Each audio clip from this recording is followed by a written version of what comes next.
Ok, gente, vamos resolver o exercício 21A e D da lista 2. Né? Os itens B e C fica como exercício para vocês entregarem, tá? Eu vou resolver esses dois exercícios porque a gente vai precisar deles várias vezes no futuro, tá? Em outros exercícios e para outras deduções. Bom, o primeiro é o seguinte: demonstre essa relação aqui entre o comutador de um AB, de dois operadores, né, com um terceiro, gerando essa expressão aqui que envolve o comutador só de dois operadores por vez. Tá? Como resolver isso? Não é muito difícil, tá?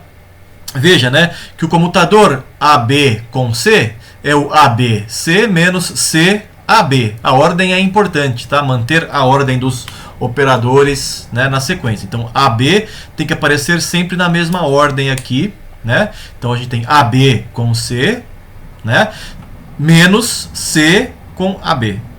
E o truque para demonstrar isso é você subtrair e somar duas parcelas aqui, né? Vou subtrair ACB e somar com ACB. A igualdade não é alterada porque eu estou somando e subtraindo o mesmo termo, né? Tá? Esse é um truque, né, para a gente conseguir encontrar essa expressão aqui de cima. Mas não é muito difícil porque é só ver o que aparece. O que deve aparecer aqui fora, né? Então o A tem que aparecer nos dois termos e o B aparece aqui fora do lado direito, tem que aparecer no final dos dois termos. Essa aqui é a conclusão, né? Então agora eu tenho ABC menos ACB, eu ponho o A em evidência, fica aqui dentro dos parênteses BC menos CB, que é o comutador BC. E aqui do outro lado eu tenho o ACB menos CAB, eu ponho o B em evidência do lado direito, fico lá com AC menos CA, que é o comutador AC, e portanto está demonstrada a relação. É só isso, tá? O exercício 21A. O exercício 21D é basicamente uma aplicação do exercício 21A, que é demonstrar este comutador, o comutador entre x e p ao quadrado. Veja que p ao quadrado é basicamente a energia cinética, né? Se vocês se lembrarem bem, a energia cinética é p ao quadrado sobre 2m.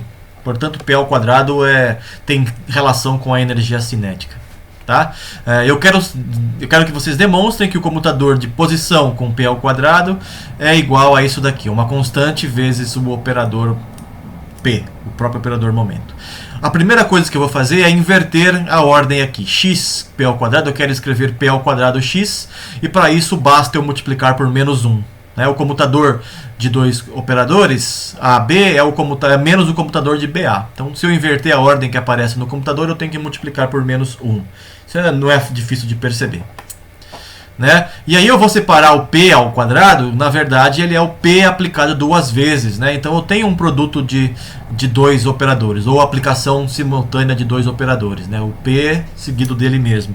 E aí eu uso o exercício 21A, identifico o primeiro P com A, o segundo com B e o X com C.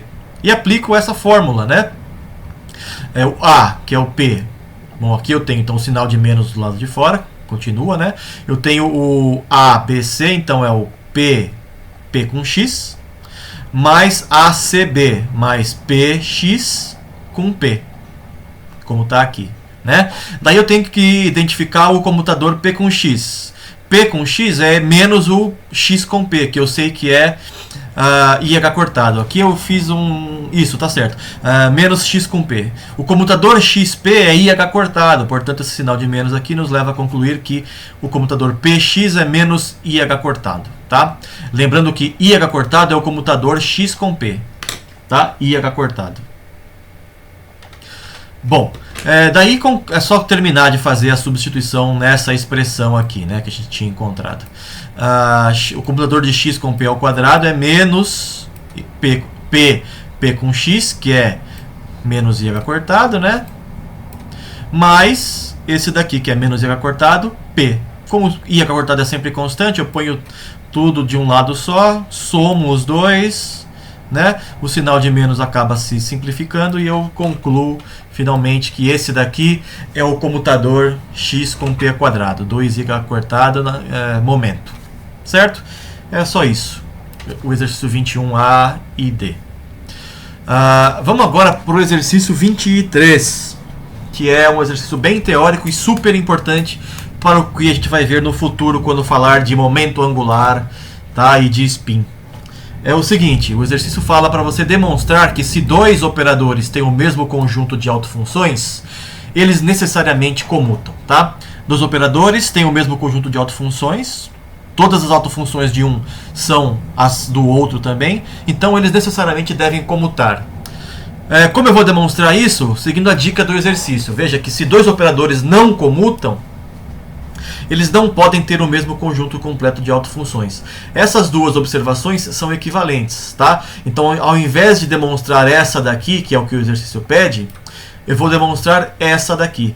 Por que são equivalentes, né? Porque essa observação fala que se dois operadores têm o mesmo conjunto de autofunções, eles necessariamente comutam. Portanto, se não tem o mesmo conjunto de autofunções, né? Ou, portanto, ao contrário, né? Portanto, se eles não comutam, eles não têm o mesmo conjunto de autofunções, tá? São informações equivalentes. Eu vou demonstrar, então, essa primeira afirmação e aí eu concluo imediatamente a segunda. Vamos lá, né? Por hipótese, então, P e Q têm o mesmo conjunto de autofunções, que eu vou chamar de Fn, tá? É um conjunto de várias funções, F1, F2, etc., formando o conjunto de todas as autofunções de P e de Q. Por hipótese, são as mesmas autofunções, né? Agora, uma função ser autofunção de um operador significa isso, né? Que o operador aplicado a essa função gera a própria função vezes um número, que é o autovalor, né? Então, eu tenho essas duas equações, uma para P e uma para Q. E Pn e Qn são os autovalores de P e de Q associados à autofunção Fn, tá? Veja que P e Q podem ter autovalores diferentes, mesmo com autofunções iguais, tá? Eles não precisam ter os mesmos autovalores para as mesmas autofunções. Eles só têm que ter as mesmas autofunções para essa hipótese. E aí eu vou fazer o seguinte, eu vou calcular o comutador entre P e Q, que é essa fórmula, né, aplicado a uma das autofunções Fn, tanto de P quanto de Q. Então eu vou fazer essa conta, ó.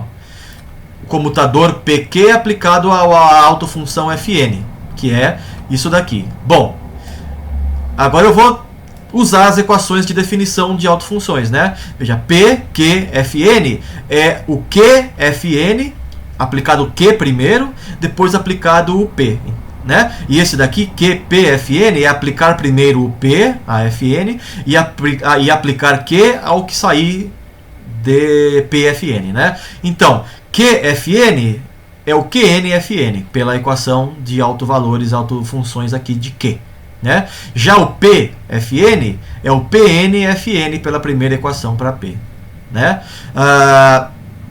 Eu posso também agora colocar, como QN e PN são constantes, eu posso colocá-los em evidência, colocá-los na frente, né? QN, PFN, menos PN, QFN. E aí eu aplico de novo a equação de autovalores, lá em autofunções, né? PFN é o PNFN. QFN é o QNFN, que está cortado aqui o Fn, mas tudo bem, dá para entender, eu acho, né?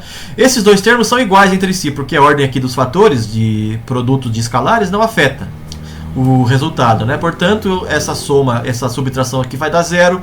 Eu concluo que o comutador aplicado a uma das autofunções, né, comum a ambos P e Q, dá zero, tá? Esse não é o fim da história, porque eu só demonstrei isso para um caso particular de uma função, né? Eu preciso fazer para uma função qualquer do espaço de Hilbert.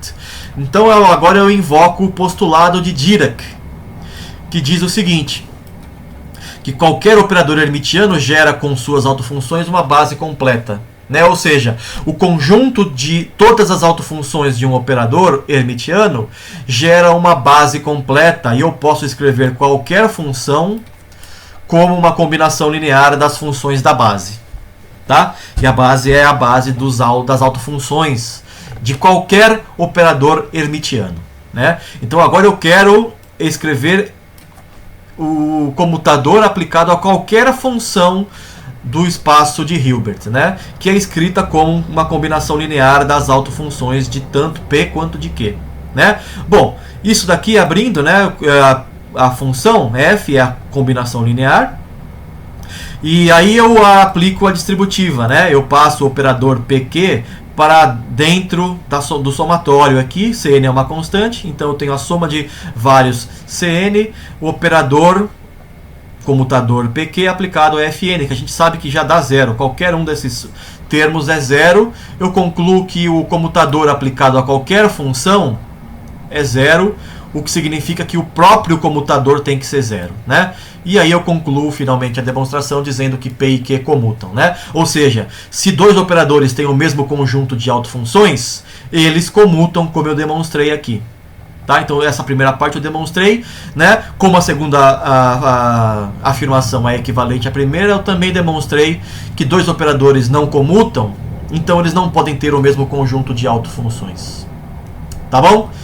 Era isso, gente. Os dois exercícios 21 e 23 estão aí feitos. Agora fica com vocês completarem as outras tarefas que eu vou passar já em breve no Google Sala de Aula. Tá? Valeu, até mais!